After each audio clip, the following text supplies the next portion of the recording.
Boa noite, matriarcado. Jogão, hein? Vamos começar sem música, mas é um jogo que merece uma playlist inteira de músicas num tom de promessa de final feliz, promessa de um desfecho bom, abundante, generoso para todo mundo, exceto para quem tá do lado errado da história. Vamos lá.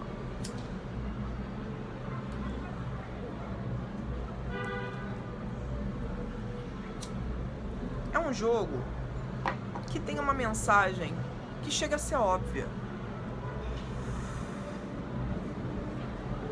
Grandes alianças vão acontecer por esses dias. Não estamos tão confiantes quanto poderíamos na nossa imagem, em quem nós somos. Dentro de nós, as coisas não estão completamente resolvidas ainda. Porém, o nosso lado mais realizador foi convocado e atendeu o telefone.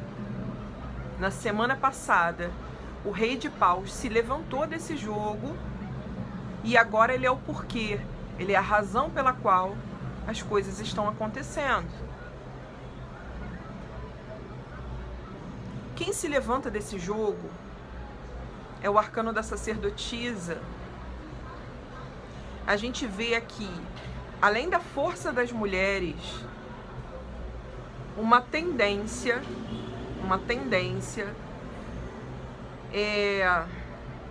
como é que eu posso dizer?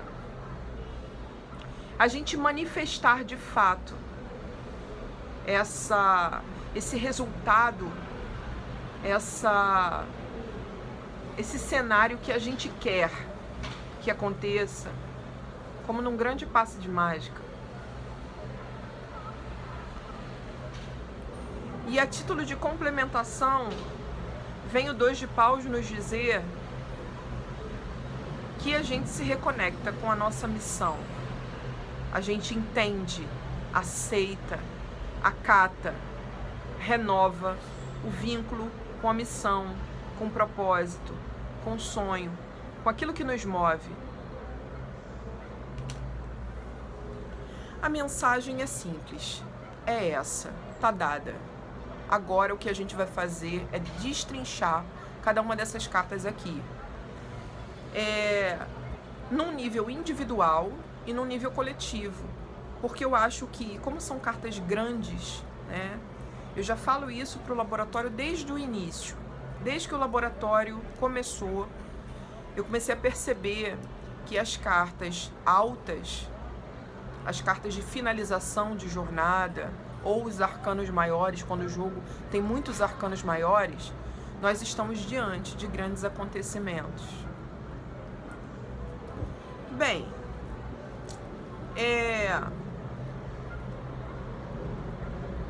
no nível coletivo, eu já apontei para vocês na semana passada, e já venho apontando há algum tempo, que o Rei de Paus, ele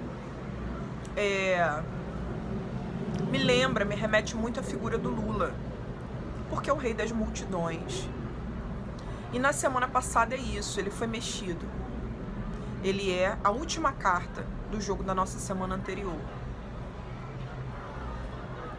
E ele foi fortalecido ali. E agora ele dá as cartas. Ele é o porquê da nossa semana.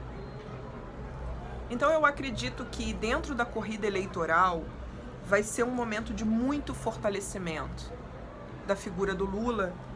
Inclusive, a gente vai começar a ver o apoio de artistas, de pessoas da cultura, de pessoas influentes, em massa, a essa candidatura, a essa campanha.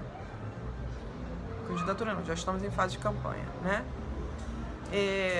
A gente vai começar a ver pessoas declarando voto, assim, sem medo. Isso vai tirar, obviamente, outras pessoas de dentro do armário, né?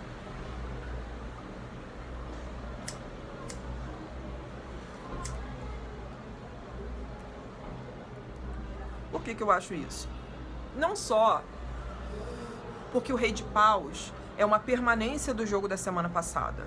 E ele é o grande realizador por excelência entre os arcanos menores. Mas porque no fim da nossa semana a gente tem uma união acontecendo.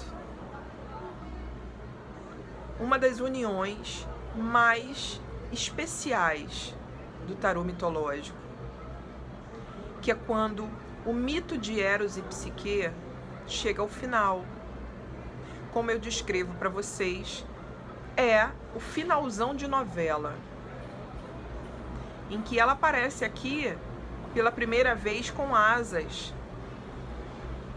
Ela foi divinizada.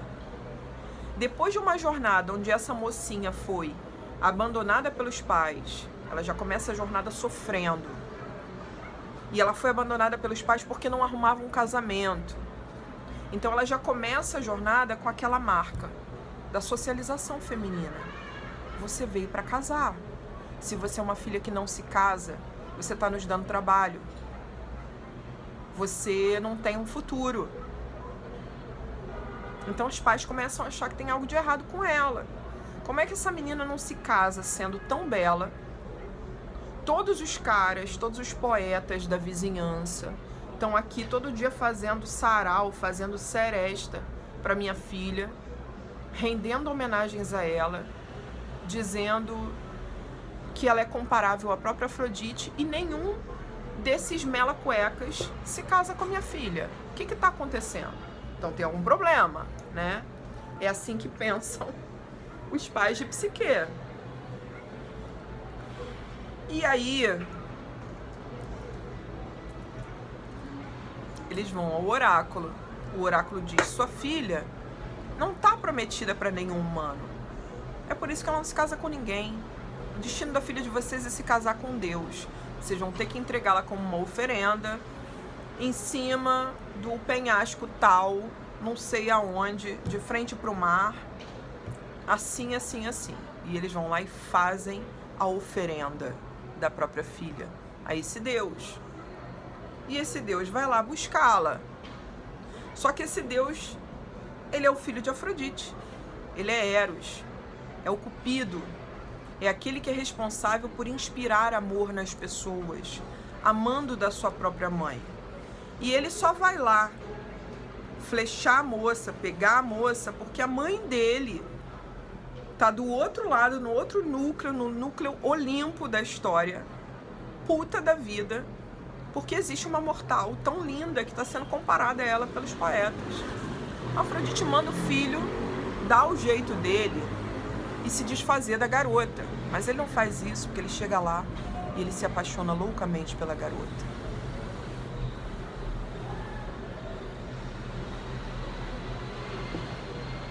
Então, com a ajuda do seu amigo Zéfiro,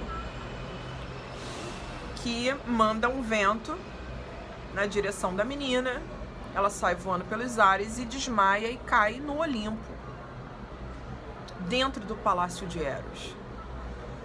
Então Eros, apenas em presença, fala com a garota, se comunica com ela e oferece dela continuar, morando ali, recebendo todas as regalias, todas as bênçãos de estar casada com Deus, desde que ela nunca veja o rosto dele. Se ela aceitasse, se ela quisesse ficar ali no puxadinho do Eros, dentro do palácio de Afrodite, ela seria muito feliz, ele faria ela a mulher mais feliz do mundo. Como? Não sei. Ela aceitou. Ela não tinha para onde ir. Ela estava num lugar maravilhoso, era uma situação fascinante. Ela estava sendo muito bem tratada. A voz dele era aveludada, era suave. Era o Luiz Melodia cantando no ouvidinho dela. Era o Emílio Santiago mandando um Saigon.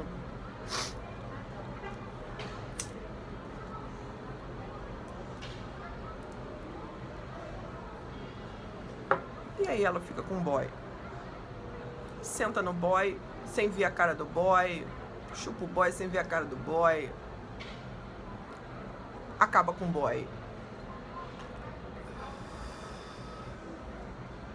Então vivem felizes durante um tempo na ignorância um do outro.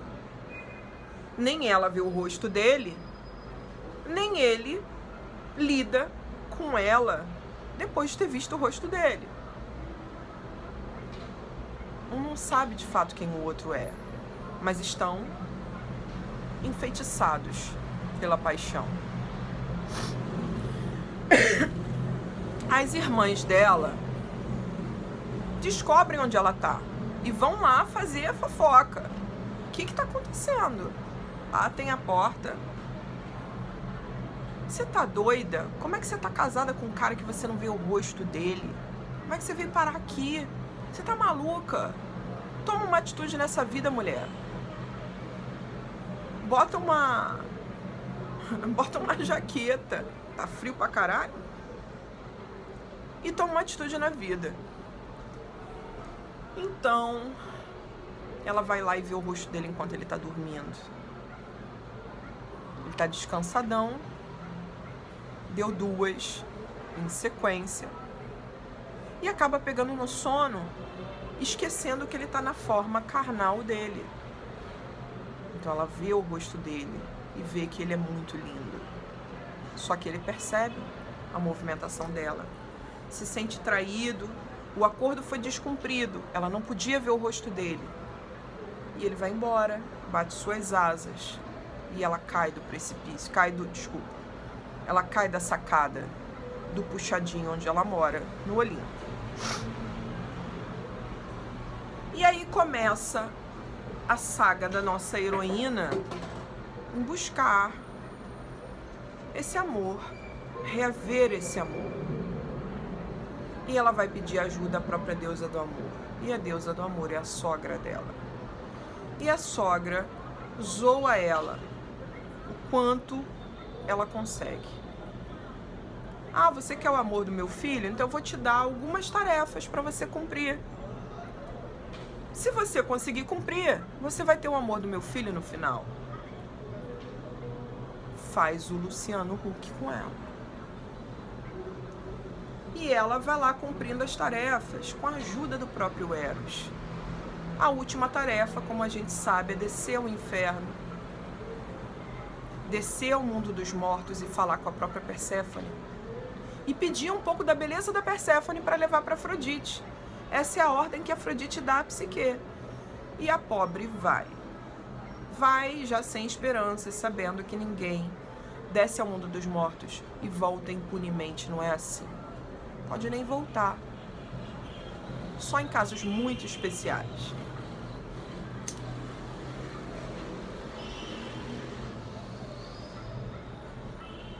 Ela desce. Perséfone fica com compaixão da moça. Ela tá sofrendo por amor. Afrodite tá fazendo o gato sapato dela. Eros, ninguém sabe onde é que tá. O que fazer com essa pobre moça? Vamos mandar uma topoerre cheia de produtos Jequiti para Afrodite. Mandar essa garota de volta antes que Hades veja essa garota no território dele. Então ela volta do inferno e se consagra como uma das poucas personagens gregas que conseguiram voltar vivas do mundo dos mortos. A própria Perséfone é uma, mas é uma deusa, né? Orfeu é outro. Então Psique volta e comove todo o Olimpo. Todo o Olimpo estava torcendo muito pela garota. E Zeus fala, vamos divinizar essa garota. Ela é braba. Ela lançou a braba. Desceu ao mundo dos mortos e voltou, cara. Ela é comparável à própria Perséfone. Vamos divinizar essa menina pelo seu feito, pela sua luta. E vamos fazer uma super festa de casamento para ela viver com Eros para sempre, curtir a sua imortalidade que ela acabou de adquirir.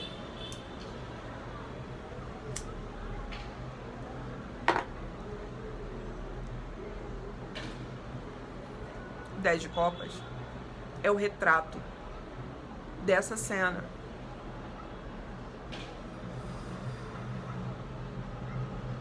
Ela foi divinizada, agora ela tem asas, eles se casam. E a gente tem aqui as 10 taças que representam essa carta. E tá tudo bem dourado, bem trabalhado no ouro da Oxum, meu amor. Isso aqui é finalzão de novela mesmo. Figurino da minha amiga Carol Bittencourt.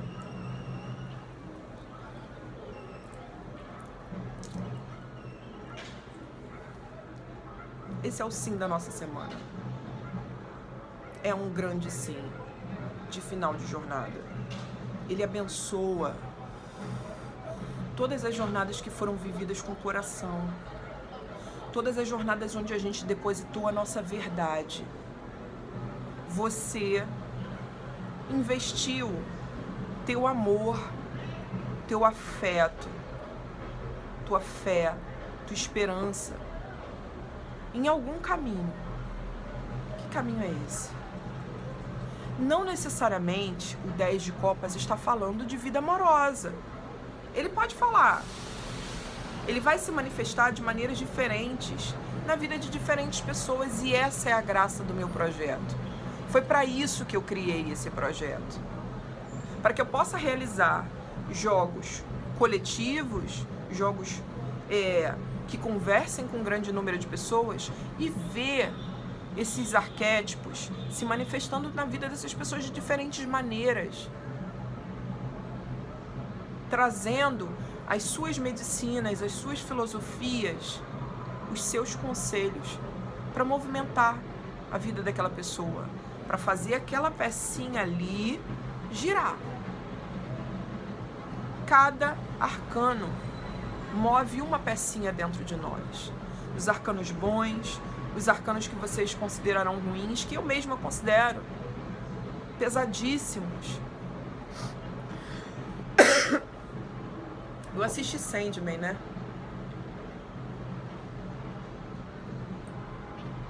Eu li também alguns arcos de Sandman. E esses 2 primeiros que foram tratados na série,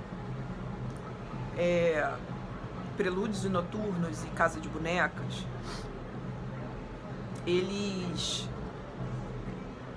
eu li.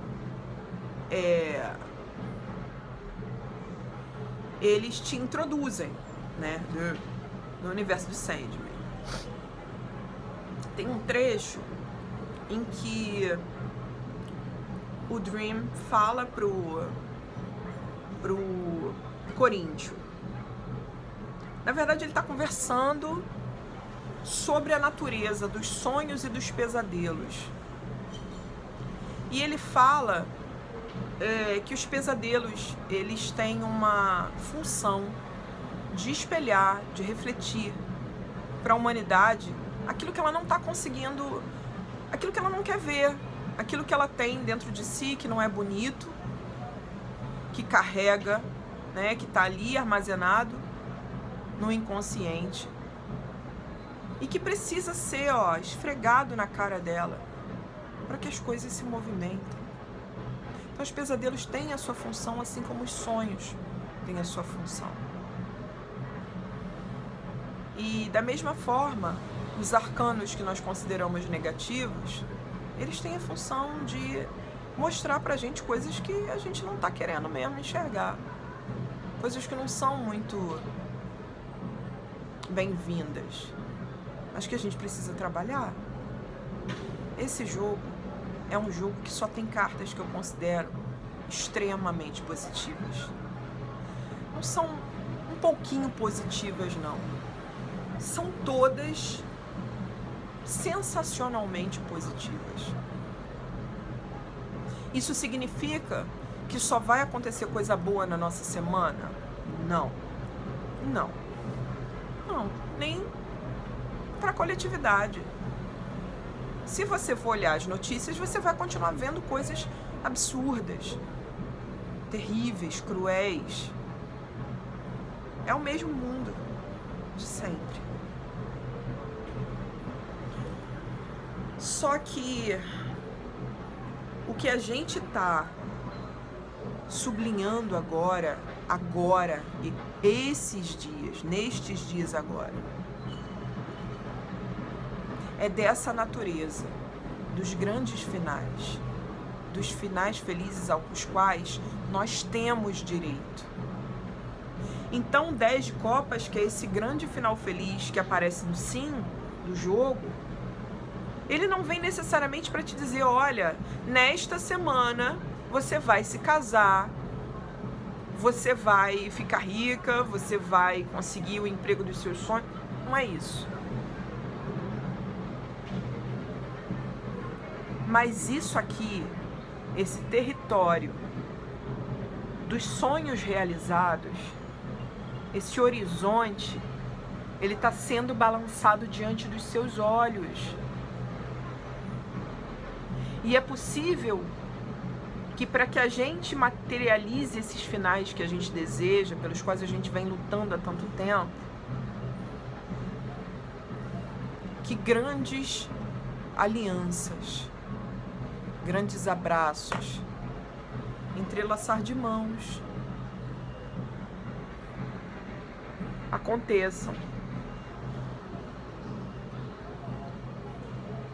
Para que isso seja possível.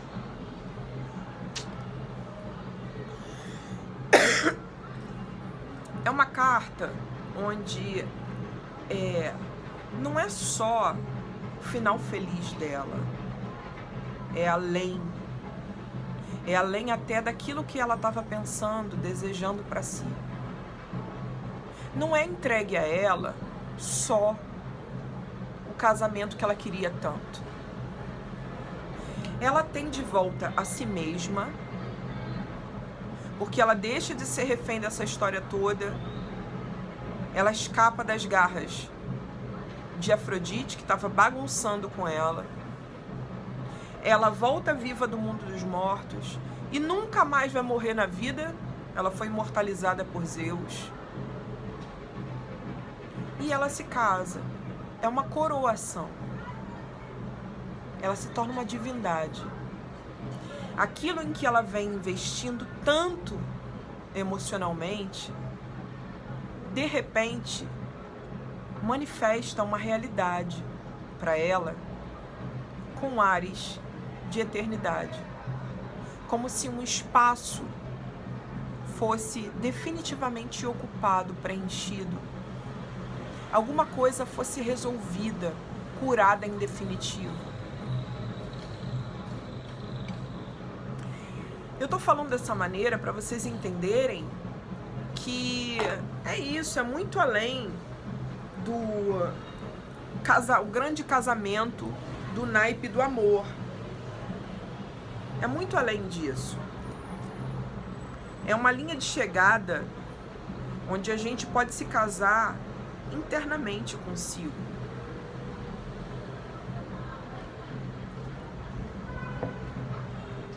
Alguma coisa se resolve e nos libera para os grandes finais aos quais temos direito.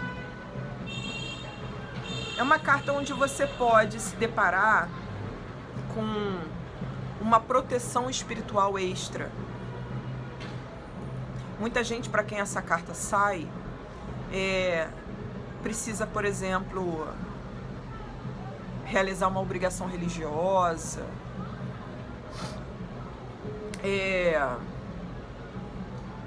ou passa por alguma comemoração muito importante,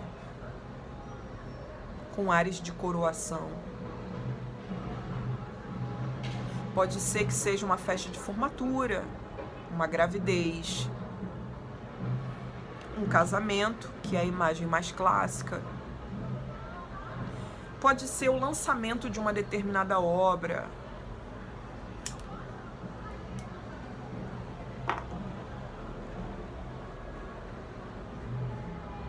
É um final muito justo, muito merecido para o nosso coração, o 10 de copas. E aí, por que pode ser alguma coisa de natureza espiritual, religiosa? Por causa da intervenção divina nesse oráculo. Ela entra no território do divino. Ela é endeusada, divinizada por Zeus. Então ela ganha, é como se a gente ganhasse uma proteção espiritual extra também. Pode ser que esteja na hora de você olhar para isso, de você buscar isso.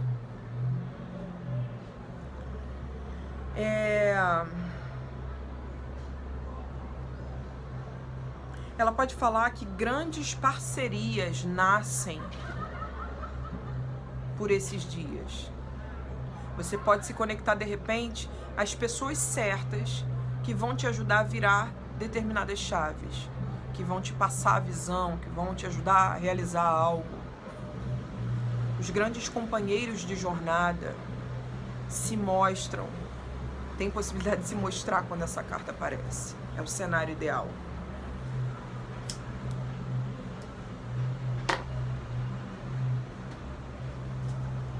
Essas mãos dadas do 10 de copas, elas correspondem a uma definição em termos emocionais, mas o não está dizendo que nós não estamos vivenciando uma definição material. Ele é o 9 de ouros, que é uma carta linda também. Antes de Dédalo, que saiu no não da semana passada, no 10. Então é como se a gente desse um passo para trás em relação ao não da semana passada. E aí não tá rolando o 9. Vamos resolver o 9. O que é o 9? É quando o nosso herói Dédalo, que é o herói do poder material, o herói de ouros, é um herói que tem intimidade com a natureza. Ele é um arquiteto ateniense que se torna muito famoso, mas comete um crime, perde tudo, ganha uma segunda chance na corte de um rei, se torna um arquiteto de um dos maiores reinos míticos, né, da história, e imprime seu nome na história, criando monumentos como, por exemplo, o Labirinto de Creta. Só que para ele chegar lá, ele se fudeu muito. Ele fez muita merda. Ele conheceu profundamente a sua escassez. Ele viveu o encontro com a sua dificuldade de doar, de compartilhar, com seu sentimento de ser profundamente pobre. E algumas coisas viraram para ele, até que ele foi se reencontrando com a sua força de trabalho, foi se percebendo capaz de perdoar a si, de criar uma nova realidade, né? Ganhou uma segunda chance, honrou essa segunda chance e voltou a ganhar dinheiro, a fazer sucesso, e entrou também para uma trama dos deuses. No 7 de ouros, que saiu no topo da nossa semana passada, Dédalo recebe a proposta da Rainha Pacífica de fabricar uma vaca para que ela possa copular, que palavra horrorosa, com o touro de Poseidon, chifrando o marido, punindo o marido, ela não sabe que ela está punindo, dentro da trama de Poseidon e Afrodite. Então, o nosso personagem, que vem antes do Rei de Paus da semana passada, ele, que é o Dédalo no 7 de ouros, ele diz sim a uma trama dos deuses. No 10 de copas, os deuses dizem um super sim à psique.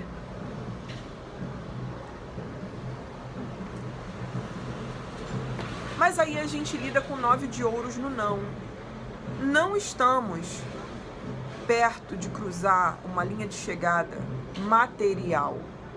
As coisas não estão resolvidas materialmente. Não sentimos orgulho ainda de quem somos, do que estamos realizando. Isso aqui está um pouco enfraquecido ainda. Então o que é o 9 de ouros? Depois de passar por toda essa jornada, Dédalo chegou a um outro lugar de si, da compreensão da sua abundância. E isso faz com que ele realmente se torne próspero. Sabe quando você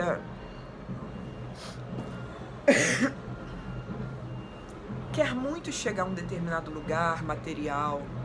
Qual é teu sonho, assim, materialmente falando?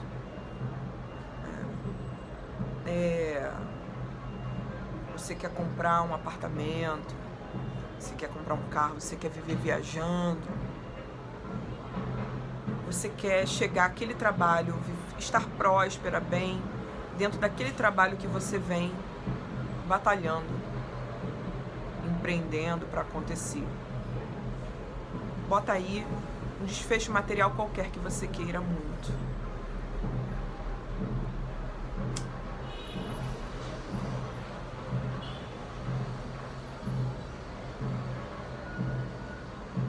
Mas você acha que a felicidade, essa abundância que você almeja, só vai ser desfrutada quando você estiver lá. Você passa muito tempo da sua jornada achando que felicidade é só quando tu chega lá. O 9 de ouros, ele fala o contrário disso. Aqui, Dédalo tá bem, ele tá estável financeiramente. Ele tem poder para chegar muito mais longe, ele chega muito mais longe. Mas aqui ele tá próspero, tá bem, tá seguro. E isso ainda não é o mais importante dessa carta. Essa carta, ela nos diz que ele encontrou uma riqueza, uma fonte de riqueza dentro de si. Mais do que estar com as contas em dia, ele trabalha todo dia com tesão. Ele sente um orgulho de si, do lugar onde ele chegou. Ele viveu um encontro com o seu poder de materialização que faz com que hoje ele não tenha dúvidas de que existe esse poder dentro dele. Ele se percebe capaz de realizar. Ele ainda não realizou a sua grande obra, mas aqui ele está bem. Então é uma carta que fala sobre um orgulho de si, uma satisfação profunda naquilo que a gente vem se propondo a fazer. Essa carta saiu, cara, é foda, né? Vocês estão vendo? Eu tenho aí semanalmente cerca de 1000 pessoas que são testemunhas de que os jogos acontecem. Para algumas pessoas mais, para outras um pouco menos. Às vezes eles ficam mais escancarados nas notícias, às vezes os jogos ficam mais escancarados no que está acontecendo na nossa novela íntima. Às vezes você vê o jogo acontecendo com uma amiga, mas você vê. Você volta aqui, porque você vê. No 9 de ouros, a gente teve o Gil, aliás, primeiro a Fernanda Montenegro e depois o Gil, com intervalo de uma quinzena, com o fardão da Academia Brasileira de Letras.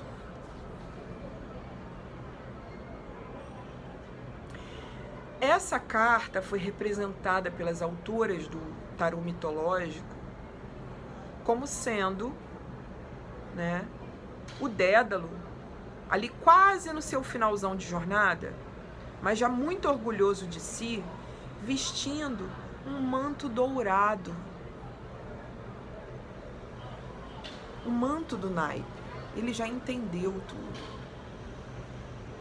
Ele pode ir ainda mais longe, mas ele entendeu. Ele entendeu que prosperidade é compartilhar. Ele entendeu que ele é muito rico. Ele tem tudo dentro de si para fazer a sua grana, para se dar a segurança, para se dar a casa, para se dar o trabalho, para influenciar no mundo. Ele não tá rico, mas ele já entendeu o que ele tinha para entender sobre prosperidade. Tudo mais agora vai ser manifestação. Só que essa carta tá no não. Ela não tá forte essa semana. Ela tá enfraquecida. E o não é um lugar para essa carta estar. Então isso aqui ainda tá travado. Ainda tá bloqueado. Não passamos de fase. No quesito final de jornada de ouros. Entendem?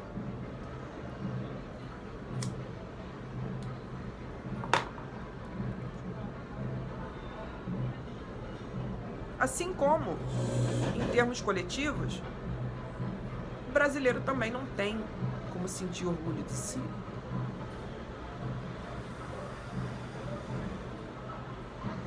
Você acha que eles gritam o nome do coiso e gritam todas as atrocidades que eles gritam e dão ha-ha-ha nas notícias de violência contra a mulher, nas notícias de racismo? Eu ainda uso muito Facebook. É muito chocante você ir lá nas notícias e ver as pessoas dando ha-ha-ha em notícias tenebrosas, cara. Que tipo de ser humano é esse que está encorajado a fazer isso? Foram anos de autorização de todos esses ratos saírem dos esgotos. E agora eles vão ter que voltar. Agora eles vão ter que voltar a se envergonhar. Não tá dando pra gente se orgulhar de si no nível coletivo. E aí no nível individual, 9 de ouros no não tá dizendo que nesse momento você também não tá resolvida materialmente, não tá conectada a esse orgulho de si, não tá com todo esse combustível para as manifestações materiais acontecerem. Teu poder material não tá na tua mão. Pode ser que esteja, tá? Eu tô falando com um determinado grupo de pessoas.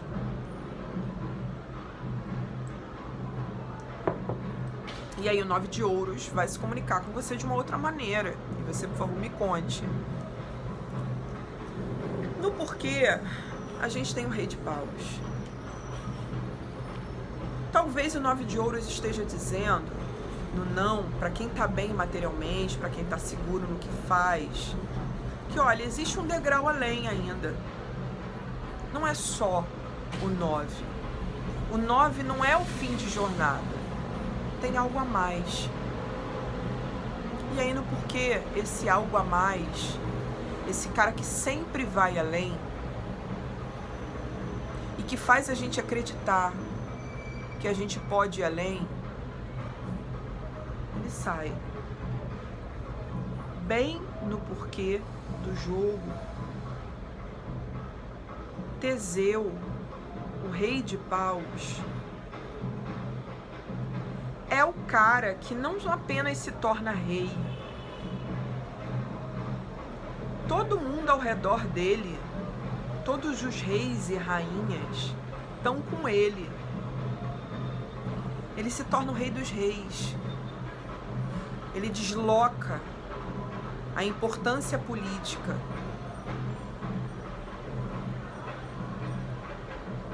de um tempo, de uma cidade para outra. Creta perde importância e Atenas começa a bombar.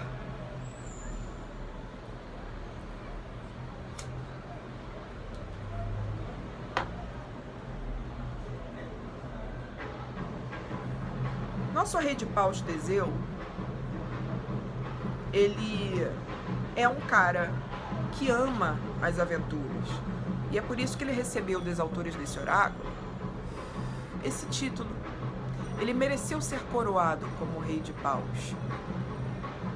Ele não só topa a aventura de viver, como ele faz as pessoas acreditarem na aventura de viver. Ele faz com que elas queiram colocar suas ideias no mundo. Ele inspira. O naipe de paus é um naipe que traz a inspiração. Traz a luz que mora dentro de nós se manifestar no mundo, na forma de realizações. Ele traz a luz das grandes ideias. E ele permite que a gente manuseie não só a nossa imaginação, o fogo que nos habita. Ele faz com que todo fogo, todas as tochas de toda a coletividade estejam acesas. Teve uma semana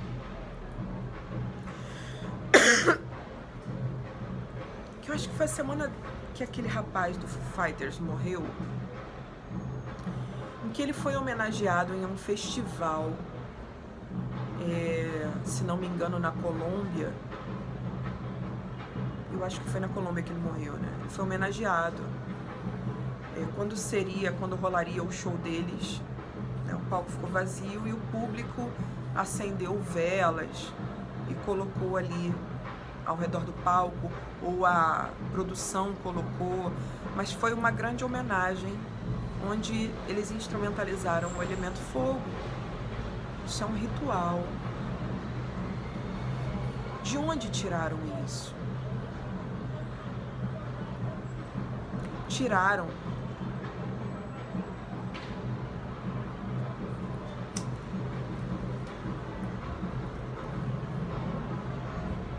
de sempre. Há milênios a humanidade vem identificando o elemento fogo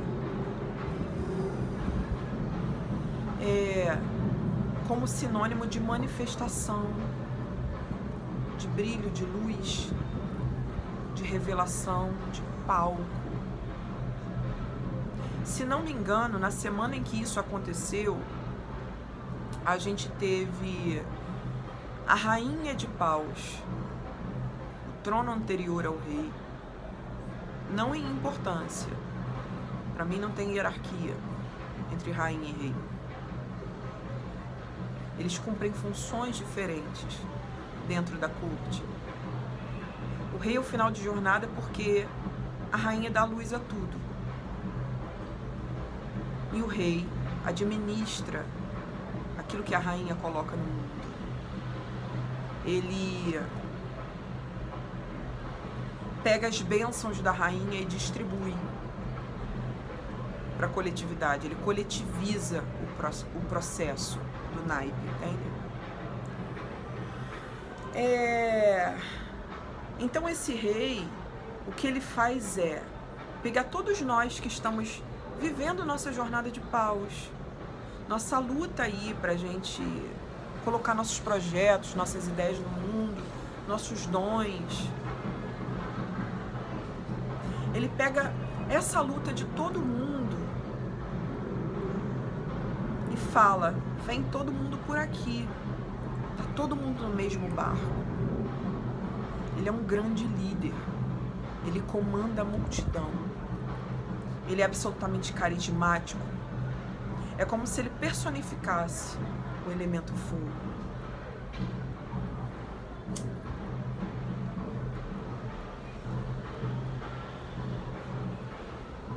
Ele representa os grandes realizadores, ele representa a classe artística como um todo. Todos aqueles que mobilizam pessoas, os influencers, as lideranças políticas,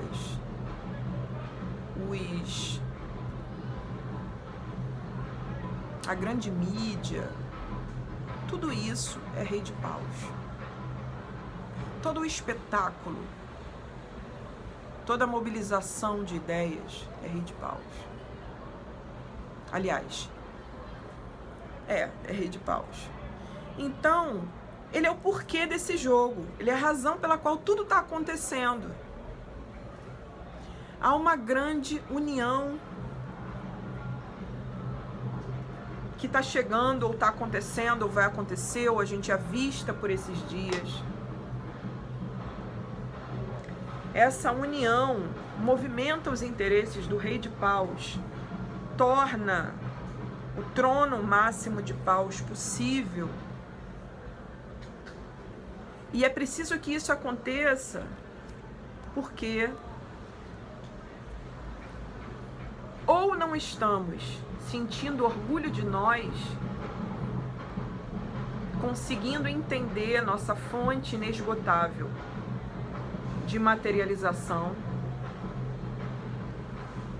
ou a gente não pode estacionar em uma determinada satisfação material, porque existe um convite, para a gente ir além, para a gente ser mais, para a gente perceber que a gente pode mais. Então é uma semana do ouse tudo. Você pode. Queira mais, queira ir mais longe. No topo do jogo, a gente tem uma das mulheres pelas quais o meu trabalho acontece. A sacerdotisa.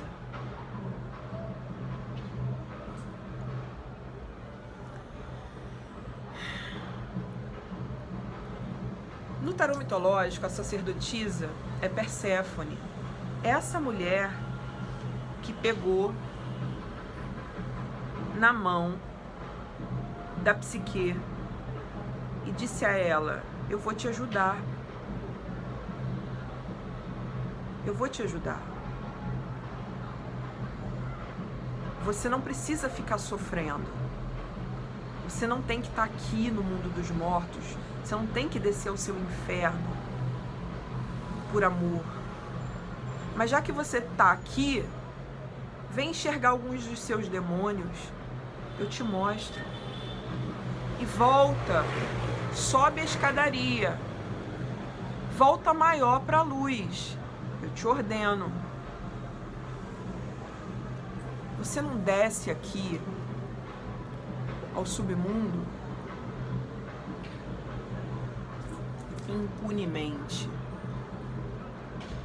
Você veio aqui para enxergar alguma coisa. O que você veio enxergar? O que você precisa saber para ser um pouco mais senhora ou senhor das suas zonas inferiores, das suas sombras, para não tropeçar em si mesmo? Quem te ensina a fazer essa travessia é a sacerdotisa. Por que é que a humanidade se volta para as religiões? Por que esse boom do autoconhecimento? Por que essa expansão da psicanálise? Por que tanto tempo curtindo os saberes ocultos?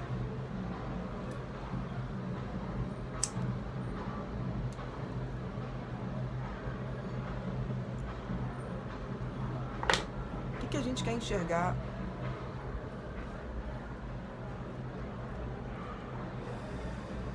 O que a gente vai dispor de todas essas ferramentas para se entender num nível mais subterrâneo? Estar aqui agora não basta para a gente decifrar. Tem coisas que estão ocultas. E a senhora de tudo que está oculto é ela, é a sacerdotisa. A sacerdotisa é muito importante para o meu trabalho. Eu vivo como uma. Eu vivo de maneira devocional. De boa. Sem sacrifícios absurdos. Com muito respeito aos meus limites, ao meu tempo, ao meu ritmo. E hoje eu sou uma mulher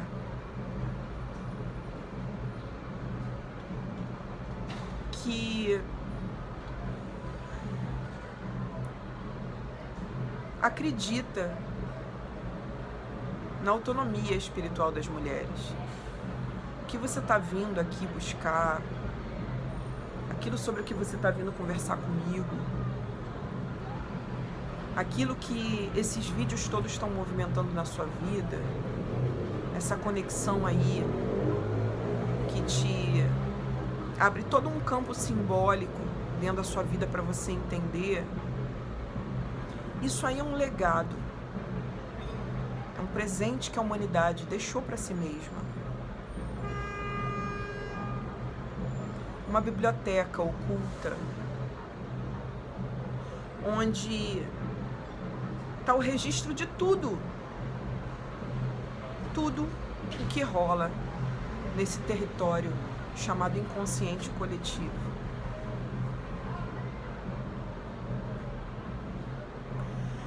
A sacerdotisa é a mulher do livro. É aquela que contém e traz em seu colo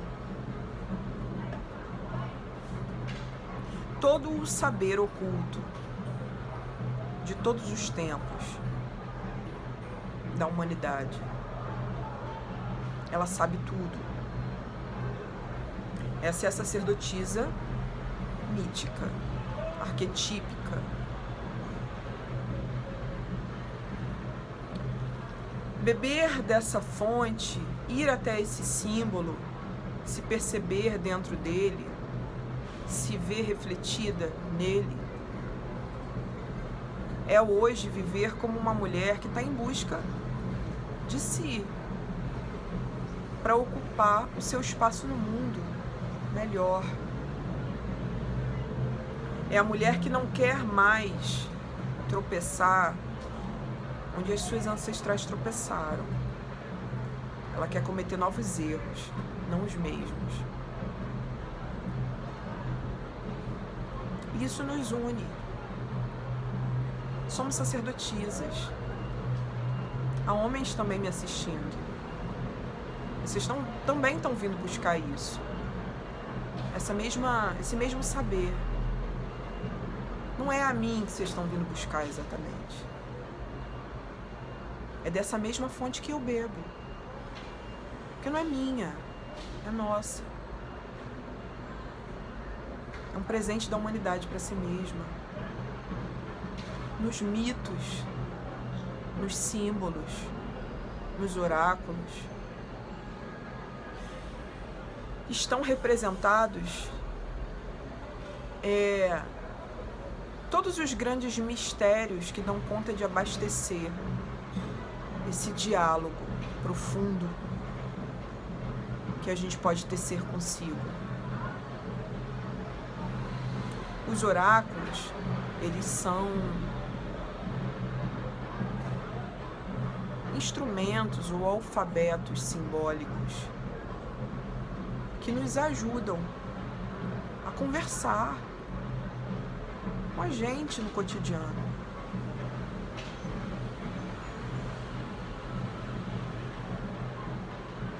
A subir o nível da conversa, sabe?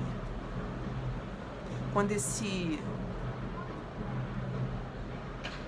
essa mera existência não basta, quando você precisa de mais respostas, quando você precisa ter mais poder sobre si, sobre seu próprio caminho.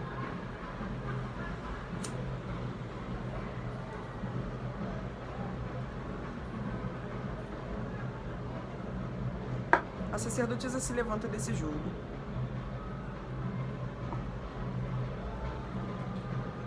Eu estou esperando pela grande imagem que vai trazê-la. De onde que ela vai vir. Na minha vida eu sei do que ela está falando. Entre outras coisas, ela está falando sobre a minha responsabilidade aqui. De passar essa mensagem. De entrar na casa das pessoas. No coração das pessoas. Ajudando gente que eu não sei nem quem é.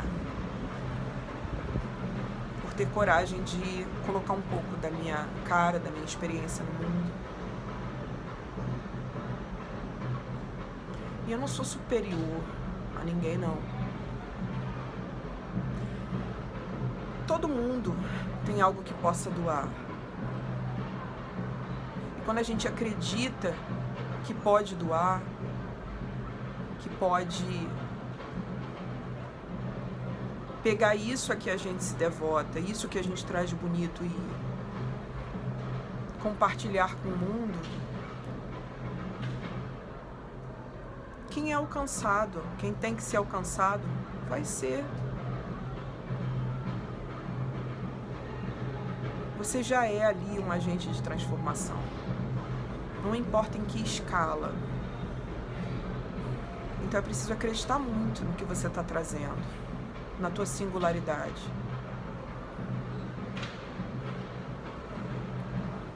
Confia.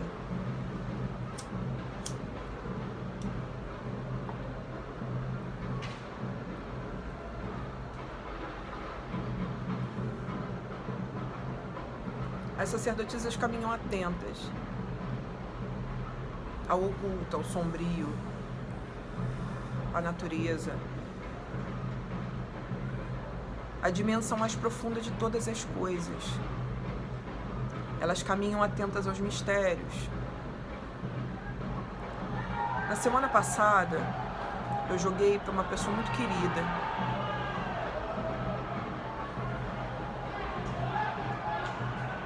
Ela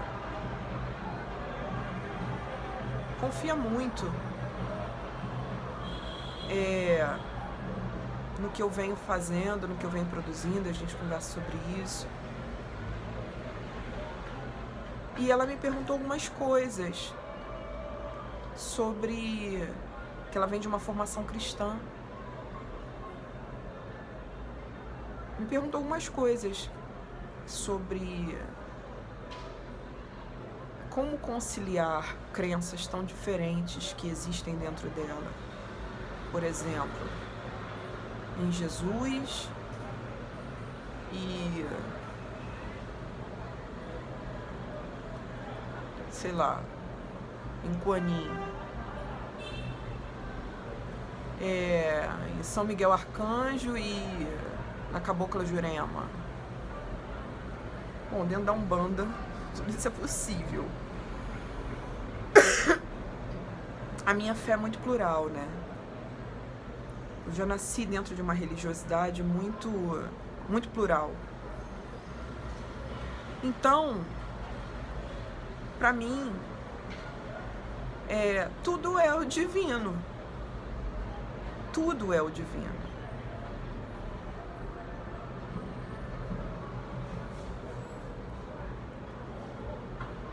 Buda é tão Messias quanto Jesus.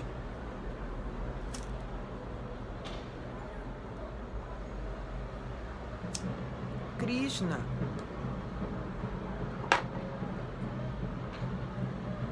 para mim, Nana morreu e ressuscitou milênios antes de Jesus. Talvez ela tenha vindo, foi isso que eu mostrei para ela, de uma fé que briga com as outras porque acha que só existe um caminho. Quando Jesus diz, eu sou o caminho, a verdade e a vida, ninguém vem ao Pai senão por mim, para mim, na verdade, ele está explicando o processo de iluminação. Ele se funde ao todo, ele se dilui. Ele passa a fazer parte do divino quando ele se ilumina.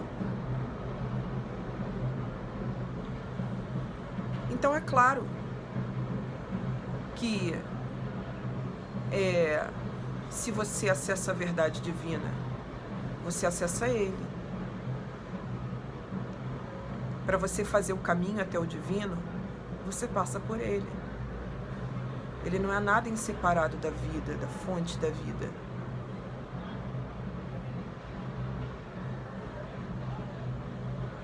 O que não significa, como é interpretado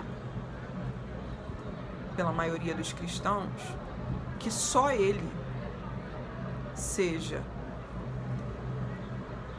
o caminho, a verdade, a vida.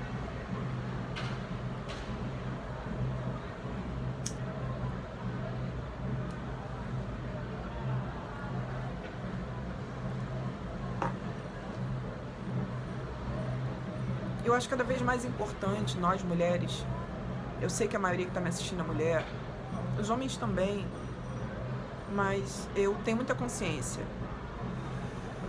do meu público, as pessoas a quem eu alcanço, e nós estamos em um tempo de levante que vai além da esfera política. É um levante psíquico, é um levante espiritual. É um movimento sem precedentes em termos de cura, em termos de reequilibrar a balança, trazer a temperança.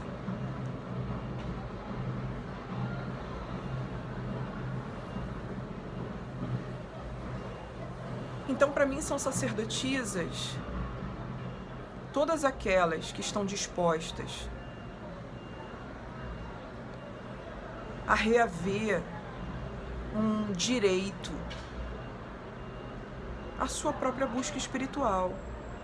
Se nós estamos aqui lutando pelo direito ao nosso próprio corpo, o direito de decidir sobre a gravidez, o direito a uma sexualidade nossa,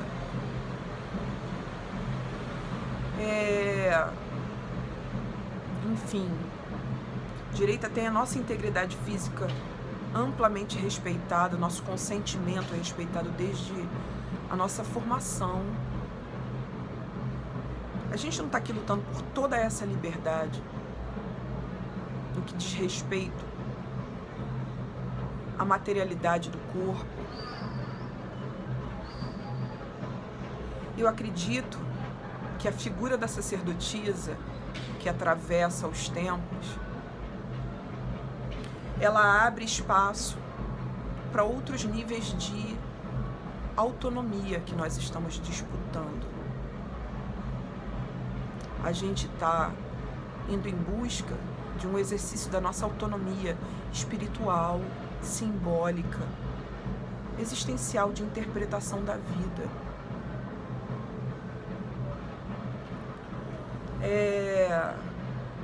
Respeito o ateísmo, ele não me satisfaz.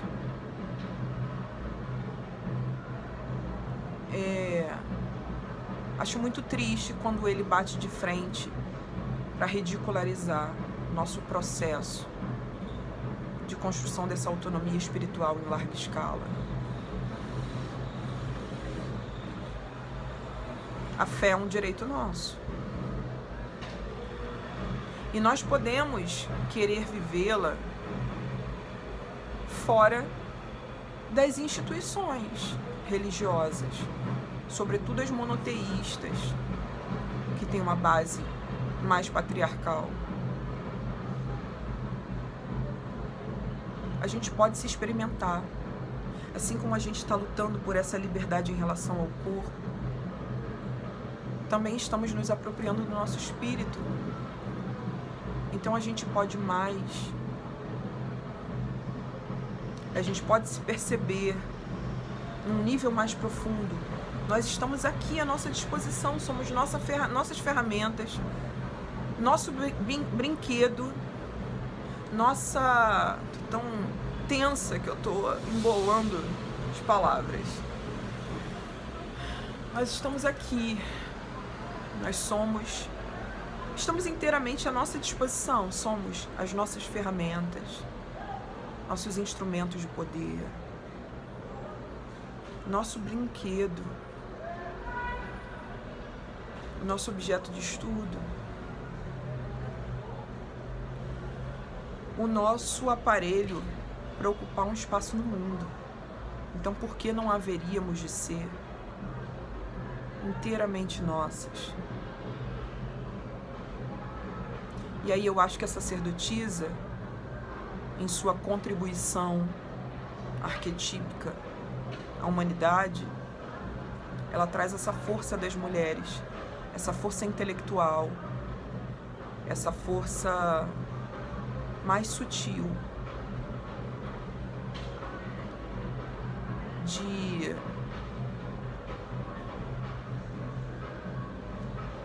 de mães místicas da humanidade, entendeu?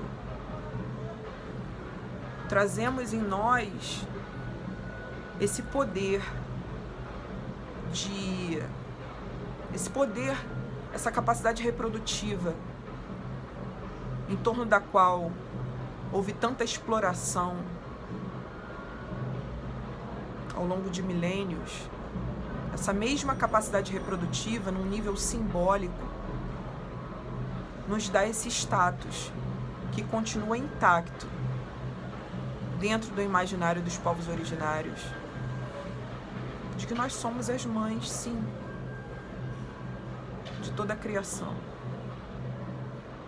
A sacerdotisa nos devolve essa riqueza simbólica.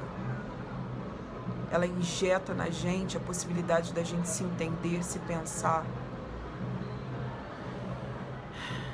como senhoras da nossa vida. A gente vai além da mera condição de vítima, de vitimadas pela nossa história, pelo patriarcado. A gente sai, se cura de toda essa sujeira e recupera um poder, um status, um trono muito fundamental em relação à nossa própria vida. Hoje eu tô pegando pesado, né? Eu quero ver se no final vai fazer sentido, porque tá fazendo muito sentido pra mim eu falando, mas de repente eu me assistindo lá, ou vocês aqui me assistindo, vai tá, caralho, isso é muito louco, o que essa mina tá falando. Eu quero dizer que nós estamos em massa nos reapropriando de um legado simbólico que nos foi roubado. Porque quando as culturas originárias que respeitavam a natureza da mulher, respeitavam, né, reconheciam na mulher no corpo da mulher uma ciclicidade análoga à ciclicidade da natureza e entendiam tudo como divino. Quando a gente tem aí um senso de dignidade ancestral que foi estraçalhado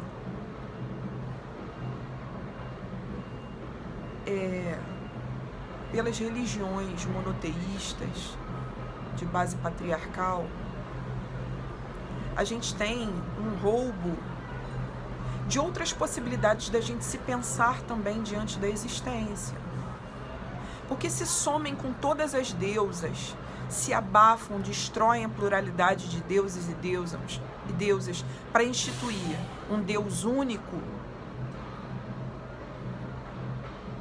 macho. Então o que acontece? Se você é mulher, você não tem mais uma figura divina na qual você possa se espelhar. Destruíram a pluralidade. Limparam tudo. Deixaram disponível apenas a figura da mãe.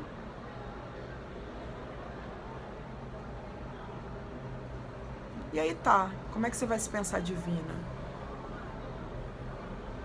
Divina no sentido da riqueza simbólica mesmo. Tá? Não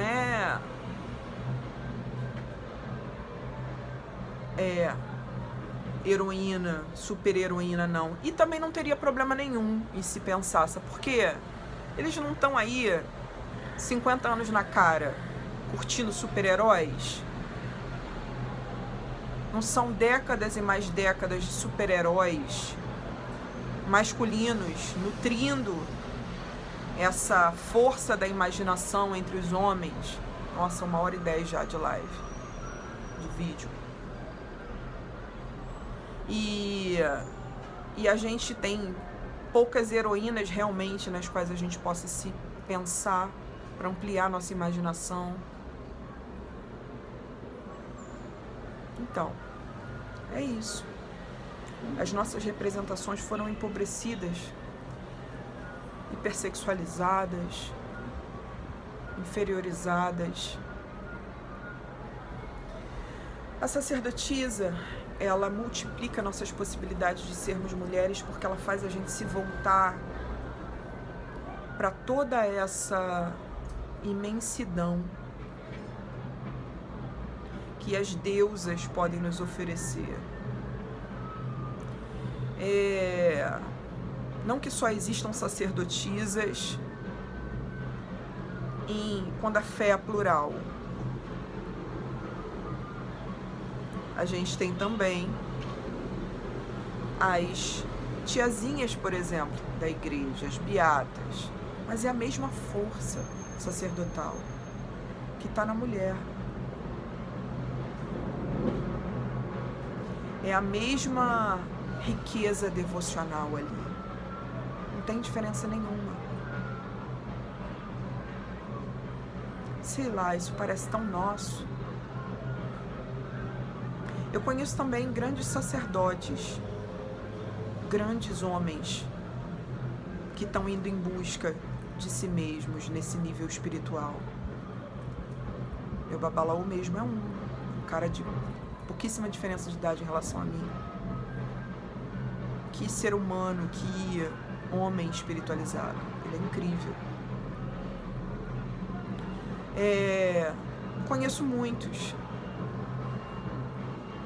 Mas existe algo de fé, algo de devocional que se levanta do jogo dessa semana. Então eu precisava falar um pouco aqui da minha concepção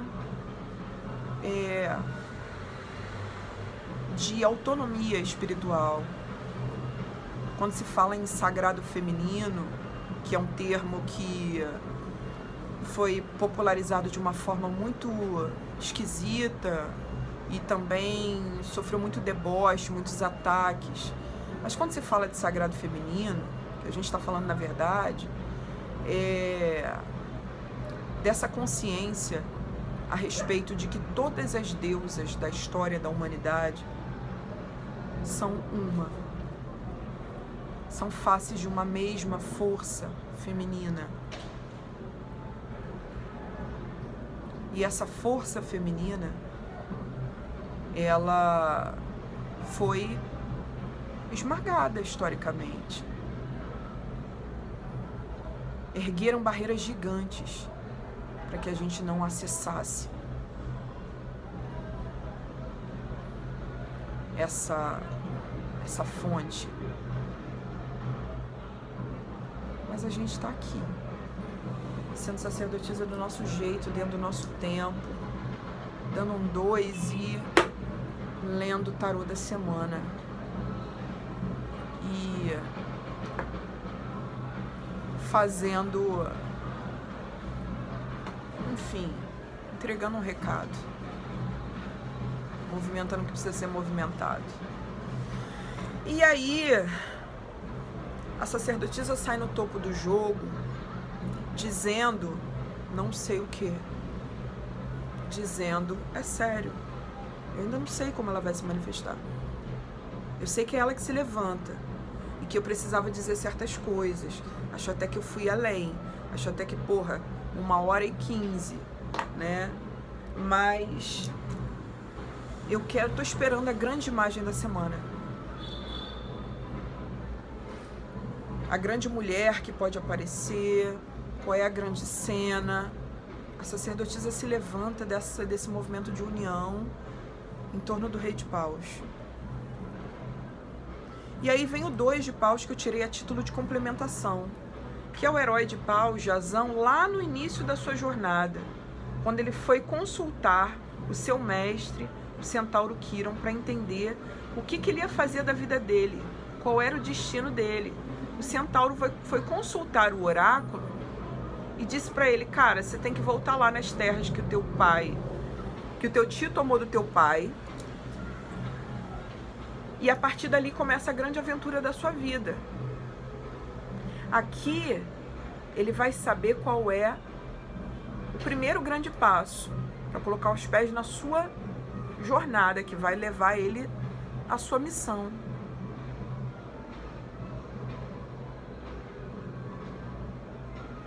É simplesmente uma carta que fala que a gente precisa viver a gente precisa voltar a esse ponto do herói, que ouve humildemente qual é a sua missão. É um ouvir a si, é um reencontro de repente com alguma figura de algum mestre, alguém que te inspira nesse sentido. Esse mestre pode ser um oráculo, esse mestre pode ser um livro sagrado, esse mestre pode ser